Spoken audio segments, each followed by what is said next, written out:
Hey guys, this is Justin with XLR8 Roofing. We're going to go ahead and do an inspection on a two-story house out here in Casselberry, Florida.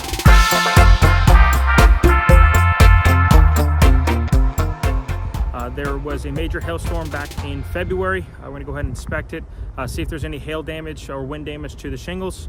Let's get it started.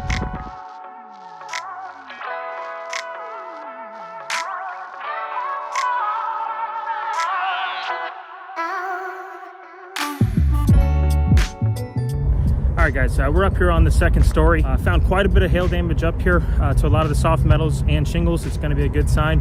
This should be a no-brainer to go ahead and submit to insurance and get this roof replaced. I'll walk you through a couple of things that I found. About the size of your thumb. It's in coordinates with the 1.5 to 2 inch hail that they were seeing here. It's a black spot with a soft center. When you press on it, it's soft. There's quite a few of them up here. They're just about everywhere across the roof.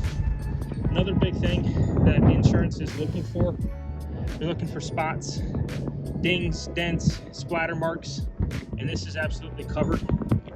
It's not just that one, it's all of the ridge vents. This one's got a pretty big hit right here.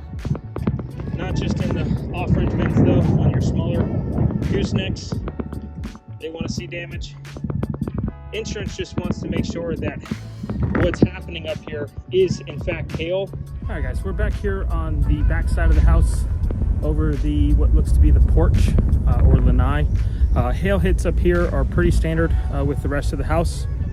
Along with the hail hits, there's quite a bit of blistering back here. Another telltale sign is there's quite a bit of granular loss down inside the gutters.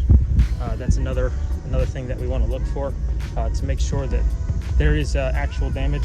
We'll do an inspection of the rest of the house, looking at screens for the pool, the window, garage door, things on the house that may have been damaged.